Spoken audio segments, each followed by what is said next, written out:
Sean Diddy Combs was once known as a rapper, music mogul, and serial entrepreneur. These days, however, he's known as an alleged sicko who allegedly used and abused people in the most disgraceful way and is now paying for his sins. P. Diddy in the last 12 months has been in the focal point for everything but his musical and business ventures, as he sits incarcerated in Brooklyn's Metropolitan Detention Center awaiting trial after he got indicted for sex trafficking charges. The truth about his freak-off parties have finally gotten exposed.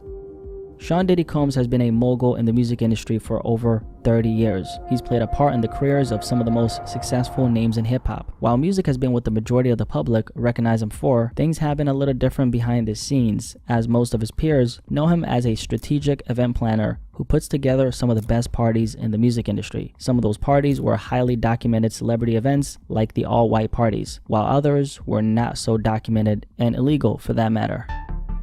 In the late 90s, Hey, how's it going everyone? Thanks for tuning into another video. Today we're going to be discussing the infamous freak-off parties of P. Diddy. So I'm not going to recap too much. I mean, if you've been on social media at all in the past few months, you've heard about what P. Diddy has done and all the him going to jail and everything surrounding that. So today we're going to be discussing the infamous freak-off parties and all the memes that have come up across about it, like, you know, from the baby oil, P. Diddy having like 1,000 bottles of baby oil at his house being confiscated by the police. I'm like, what the hell? And we're just going to be discussing about, you know, Diddy himself and everything surrounding his arrest and his most likely very, very lengthy jail sentence. Like, pretty much the only thing I'm now waiting for is like how many years is he gonna get? But we'll talk about that in more detail later on. Let's get back to the video. Home. The guest list was fairly diverse, hip-hop and R&B artists taking up most of the space, along with some of the biggest actors. On top of that, a young Leonardo DiCaprio, who had just finished recording Titanic at the time, was one of the guests. Everyone who was a somebody in the entertainment business was invited to the all-white party. These events helped the music mogul raise his profile in the industry, something he took great pride in. They won't even give me a permit for the parties, man. They don't want me to throw the parties no more. But we ain't gonna stop. We gonna keep on having fun, bringing people together from all walks of life. Oh! I'm a savage! Whatever I want, I'm going to get! Whatever I want, I have to get! The parties boosted Diddy's public image and equipped him with enough connections to run these parties between 1998 and 2009, when the last one took place. The very much publicized all-white parties are, however, not to be confused with the so-called freak-offs. These after-hour activities were not so known by the public. It was the party after the party. Drugs and baby. Look at the amount of influence this guy has. Like, everybody you know, basically think of any A-list celebrity, they're attached to Diddy, which is also one of the reasons why my theory is P. Diddy, he's not going to make it to jail. They're going to try, you know, unalive him. I can't say the actual word on YouTube, but they're going to try take him out, because anybody who's anybody has attended these parties. And we, as you know, as the general public, we don't know what has been happening at these parties. You know, obviously, I don't think that every single person that went was involved in all these freak-offs and everything like that. But I wouldn't be shocked if a high number of people have attended these parties, or at the very least, they were aware of it, but they just kept quiet. After the party, drugs and baby oil are at the top of the headlines in relation to these dark, sex substance-infused get-togethers hosted by Diddy. These sexual encounters are described as coercive and abusive by the prosecution seeking legal action against Sean Combs, and are the heart of the trafficking case he's been indicted for. The 14-page indictment heavily focuses on how the defendant, Sean Diddy Combs, abused, threatened, and coerced women and other people around him to fulfill his sexual desires. Diddy's freak-offs were allegedly fueled by a criminal enterprise who forced others into sex trafficking, along with forced labor, kidnapping, arson, bribery, and obstruction of justice. With the help of his deep network of employees, resources, and influence he had built up throughout these last few decades as a music mogul and serial entrepreneur, Diddy put together what he called freak-offs, which were essentially sex marathons that were not consensual. He allegedly lured his female victims by creating an orbit of women under the false pretense of a romantic relationship. Threats of violence and physical force were present, on top of coercion, all in the name of fulfilling his dark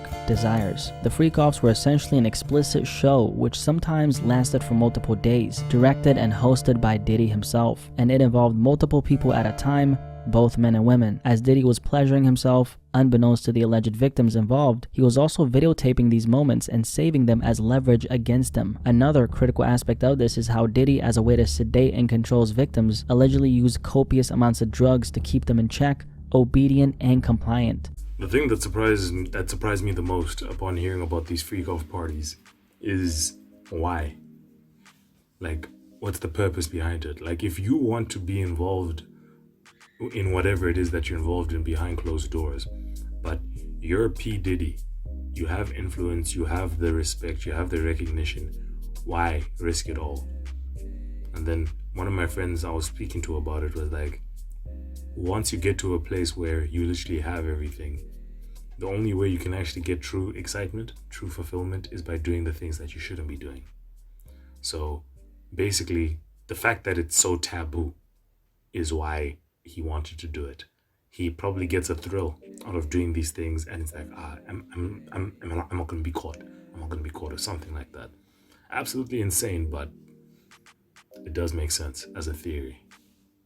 Supervisors, security staff, household staff, personal assistants, and other business employees of his. Their duties included booking hotel rooms for these freak-offs, stocking the rooms in advance with supplies for the sessions. Among the supplies were drugs, baby oil, lubricants, extra sets of linens, and lighting for the rooms where the freak-offs were about to take place. The people working for Diddy were also told to clean the hotel rooms after these freak-offs to try to mitigate any room damage. Arrangements for the victims' travels were also handled by his people, and so was the resupplying of any necessary items like the IV fluids, narcotics, and baby oil for the freak-offs. Sean Diddy Combs and his production company Bad Boy Films.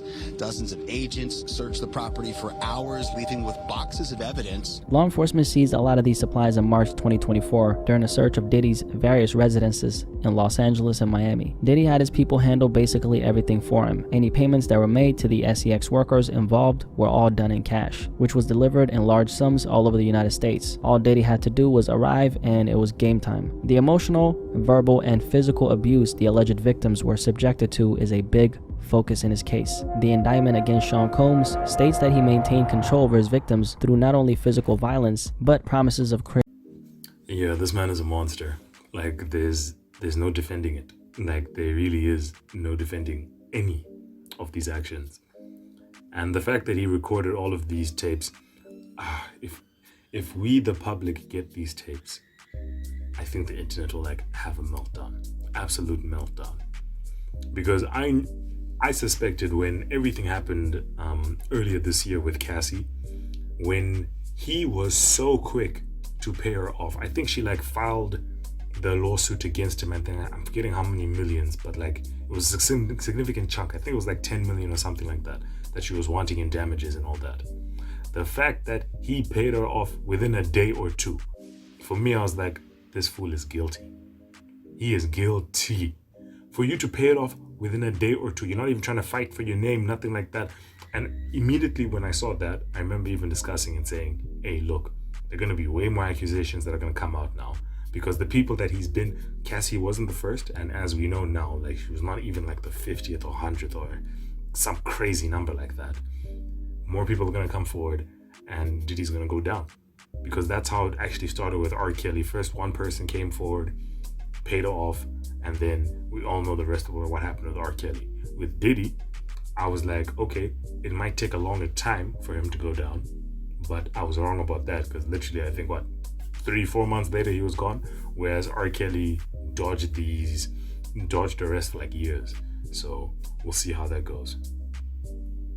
Recovered from the injuries Diddy had inflicted upon him, so the physical violence could continue on in the dark. Anyone who attempted to flee was then contacted and located by his employees. Any of his employees who witnessed his abuse and questioned Diddy's authority or reputation were also assaulted to ensure their silence. These acts included physical violence, kidnapping, and arson. In late 2023, following the public allegations of Diddy's crimes in regards to the statements that were made by his ex-girlfriend Cassie Ventura, as his reputation was threatened by negative publicity, the alleged victims and witnesses in his case were pressured to stay silent through means of bribery by Diddy's enterprise. They were told not to report what they knew or experienced to law enforcement and to provide false narratives of the events that took place if it came down to it. Diddy recorded these incriminating phone calls, and they were eventually retrieved by law enforcement in this case. The Freak-Offs are essentially described as a horror show that was elaborate and produced sex performances where anyone involved ran the risk of getting propped up with drugs on top of coerced using physical violence. These Freak-Offs left the alleged victims so exhausted they had to be given fluids just to recover. Diddy then used all the videos as leverage against anyone who participated and kept them silent and traumatized for years. The end for Diddy is near though, as he is incarcerated and as the government launched an extensive investigation into the life of Diddy with the intention to uncover the dark realities he put his victims through. I mean, literally, I've only touched like a snippet of everything over here, like a small snippet. Like I said, I don't have to say too much. It's all over social media. But Diddy, yo. But now that's going to be it for the rest of this video, guys. I just wanted to discuss it because Katt Williams is right. Katt Williams was right. I made the video earlier this year about Katt Williams, and he even said it himself. 2024, all lies will be exposed. And they have been. They have been. The music industry, everything. And even he mentioned about Diddy. Before the Cassie stuff and everything came out, it's like sometimes like I'd love to sit down with Katt Williams and be like, how did you know? Like, what compelled you? Like, I hope he does like a follow-up interview with, with Shannon Sharp, Club Shay Shay.